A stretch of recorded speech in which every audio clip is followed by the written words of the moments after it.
ಮುಗಿದ ಸಚಿವ ಸಂಪುಟ ವಿಸ್ತರಣೆ ವಿಳಂಬವಾಗ್ತಾನೆ ಇದೆ. ಪ್ರತಿನಿತ್ಯ ಇವತ್ತಾಗುತ್ತೆ, ನಾಳೆ ಆಗುತ್ತೆ, ನಾಡ್ದಾಗುತ್ತೆ, ಇವತ್ತು ಸಂಜೆ 5 ಗಂಟೆಗೆ, ನಾಳೆ ಸಂಜೆ 8 ಗಂಟೆಗೆ ಅಂತ ಮುಂದೂಡ್ತಾನೆ ಇದೆ. ಸಚಿವ ಸ್ಥಾನಾಕಾಂಕ್ಷಿಗಳಲ್ಲಿ ನಿರೀಕ್ಷೆ ಮುಂದುವರಿತಾನೆ ಇದೆ. ನಿರೀಕ್ಷೆ ಮುಂದುವರೆದಿದೆ. ದೆಹಲಿಯಲ್ಲಿ ಸಿಎಂ ಡಿಕೆ ಶಿವಕುಮಾರ್ ಹಾಗೂ ಮಾಜಿ ಸಿಎಂ ಸಿದ್ದರಾಮಯ್ಯ ಹೈಕಮಾಂಡ್ ಅಂತಿಮ ಒಪ್ಪಿಗೆಗಾಗಿ ಕಾಯ್ತಾ ಇದ್ದಾರೆ. ರಾಹುಲ್ ಗಾಂಧಿ ಒಪ್ಪಿಗೆಯ ಬಳಿಕ ಪಟ್ಟ ಅಂತಿಮಗೊಳ್ಳುವ ಸಾಧ್ಯತೆ ಕೂಡ ಇದೆ. ಬೆಂಗಳೂರಿನಲ್ಲಿ ಲೋಕಭವನದಲ್ಲಿ ಪ್ರಮಾಣ ವಚನಕ್ಕೆ ಸಿದ್ಧತೆ ಕೂಡ ನಡೆದಿದೆ. ಕರ್ನಾಟಕ ಕಾಂಗ್ರೆಸ್ ಸರ್ಕಾರದ ಸಿಎಂ ಡಿಕೆ ಶಿವಕುಮಾರ್ ನೇತೃತ್ವದ ಸಂಪುಟ ವಿಸ್ತರಣೆ ಮತ್ತೊಮ್ಮೆ ವಿಳಂಬವಾಗಿದೆ. ಸಚಿವಾಕಾಂಕ್ಷಿಗಳ ಕುತೂಹಲ ಮುಂದುವರಿತಾನೇ ಇದೆ. ಖಾಲಿ ಇರುವಂತಹ 20 ಸಚಿವ ಸ್ಥಾನಗಳನ್ನು ಭರ್ತಿ ಮಾಡಲು ಮುಖ್ಯಮಂತ್ರಿ ಡಿಕೆ ಶಿವಕುಮಾರ್ ಸೇರಿದಂತೆ ರಾಜ್ಯದ ಪ್ರಮುಖ ನಾಯಕರು ದೆಹಲಿಯಲ್ಲಿ ಬೀಡು ಬಿಟ್ಟಿದ್ರು ಸಚಿವರ ಪಟ್ಟಿ ಅಂತಿಮವಾಗ್ತಾ ಇಲ್ಲ. ಸಚಿವರ ಪಟ್ಟಿಗೆ ಅಂತಿಮ ಒಪ್ಪಿಗೆ ನೀಡಬೇಕಿರುವ ರಾಹುಲ್ ಗಾಂಧಿ ಅವರ ಭೇಟಿಗೆ ಇನ್ನೂ ಸಮಯ ಸಿಗದಿರುವುದು ಸಂಪುಟ ವಿಸ್ತರಣೆಯ ವಿಳಂಬಕ್ಕೆ ಕಾರಣವಾಗಿದೆ. ಸಚಿವ ಸ್ಥಾನಕ್ಕಾಗಿ 35ಕ್ಕೂ ಹೆಚ್ಚು ಮಂದಿ ಲಾಬಿಯನ್ನ ನಡೆಸ್ತಾ ಇದ್ದಾರೆ ಎನ್ನಲಾಗ್ತಾ ಇದೆ. ಹೊಸ ಮುಖಗಳಿಗೆ ಹೆಚ್ಚಿನ ಅವಕಾಶ ನೀಡುವ ಸಾಧ್ಯತೆ ಕೂಡ ಇದೆ. ಮುಖ್ಯಮಂತ್ರಿ ಡಿಕೆ ಶಿವಕುಮಾರ್ ಅವರ ಬಳಿ ಒಂದು ಪಟ್ಟಿ, ಮಾಜಿ ಸಿಎಂ ಸಿದ್ದರಾಮಯ್ಯ ಅವರ ಬಳಿ ಮತ್ತೊಂದು ಪಟ್ಟಿ, ಹಾಗೆಯೇ ಹೈಕಮಾಂಡ್ ಸಿದ್ಧಪಡಿಸಿರುವ ಮತ್ತೊಂದು ಪಟ್ಟಿ ಇದೆ ಎನ್ನಲಾಗ್ತಾ ಇದೆ. ಈ 3 ಪಟ್ಟಿಗಳ ಪೈಕಿ ಅಂತಿಮವಾಗಿ ಯಾರಿಗೆ ಸಚಿವ ಸ್ಥಾನ ಸಿಗಲಿದೆ ಎಂಬುದು ಕುತೂಹಲಕ್ಕೆ ಕಾರಣವಾಗಿದೆ.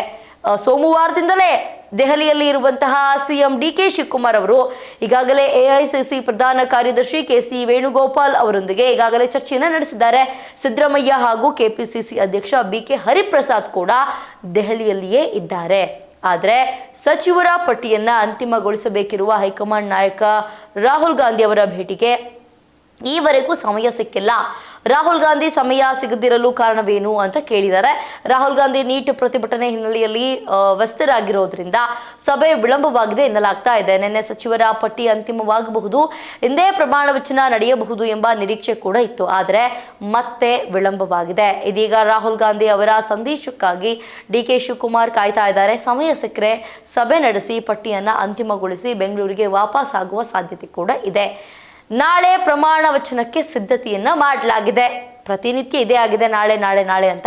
ಸಚಿವರ ಪಟ್ಟಿ ಇನ್ನೂ ಅಂತಿಮವಾಗದಿದ್ರೂ ಲೋಕಭವನದಲ್ಲಿ ಪ್ರಮಾಣ ವಚನ ಕಾರ್ಯಕ್ರಮಕ್ಕೆ ಸಿದ್ಧತೆ ಮುಂದುವರಿತಾ ಇದೆ ಎಂಬುದು ಮೂಲಗಳಿಂದ ತಿಳಿದು ಬಂದಿದೆ. ಈ ಹಿಂದೆ 2 ಬಾರಿ ಪ್ರಮಾಣ ವಚನದ ಕುರಿತು ಲೋಕಭವನಕ್ಕೆ ಮಾಹಿತಿಯನ್ನ ನೀಡಲಾಗಿತ್ತು. ಆದರೆ ಕಾರ್ಯಕ್ರಮ ಏನಿತ್ತು ಅದು ಮುಂದೂಡಿಕೆಯಾಗ್ತಾ ಇತ್ತು. ಇದೀಗ 3ನೇ ಬಾರಿಗೆ ಮಾಹಿತಿ ರವಾನಿಸಲಾಗಿದ್ದು ಶುಕ್ರವಾರ ಮಧ್ಯಾಹ್ನ 12:30ಕ್ಕೆ ಪ್ರಮಾಣ ವಚನ ಕಾರ್ಯಕ್ರಮ ನಡೆಸಲು ಸಮಯ ನಿಗದಿಪಡಿಸಲಾಗಿದೆ.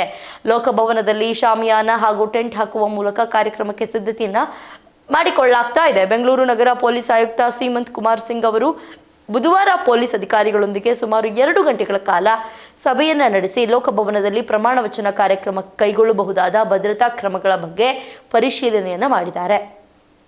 ಜಮೀರ್ ಮುಖದಲ್ಲಿ ಮಂದಹಾಸ ಕೂಡ ಕಾಣಿಸ್ಕೊಂಡಿದ್ದಾರೆ. ಗುಡ್ ನ್ಯೂಸ್ ಸಿಗಬಹುದಾ ಅನ್ನೋದು ಕೂಡ ಪ್ರಶ್ನೆಯಾಗಿ ಉಳ್ಕೊಂಡಿದೆ. ಹೈಕಮಾಂಡ್ನ ತುರ್ತು ಬುಲಾವ್ ಮೇರೆಗೆ ಬುಧವಾರ ದೆಹಲಿಗೆ ತೆರಳಿದ್ದ ಜಮೀರ್ ಅಹಮದ್ ಸಂಜೆ ಬೆಂಗಳೂರಿಗೆ ವಾಪಸ್ ಆಗಿದ್ದಾರೆ.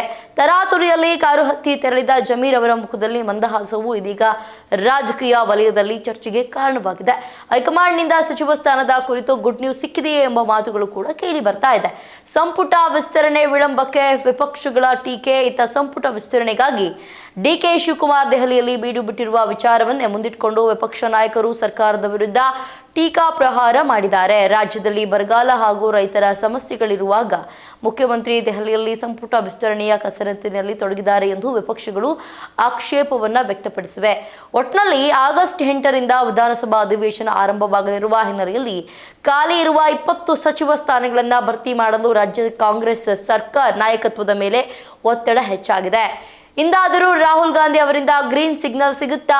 ಕಾದ್ ನೋಡಬೇಕು. ಸಚಿವರ ಪಟ್ಟಿ ಅಂತಿಮವಾಗುತ್ತಾ? ನಾಳೆಯೇ ಪ್ರಮಾಣ ವಚನ ನಡೆಯುತ್ತಾ ಎಂಬುದಕ್ಕೆ ಮುಂದಿನ ಬೆಳವಣಿಗೆಗಳೇ ಉತ್ತರ ನೀಡಬೇಕಿದೆ. ಇದಾಗಿತ್ತು ಇವತ್ತಿನ ವಿಶೇಷ. ನೋಡ್ತಾ ಇರಿ ಸ್ಪೀಡ್ ನ್ಯೂಸ್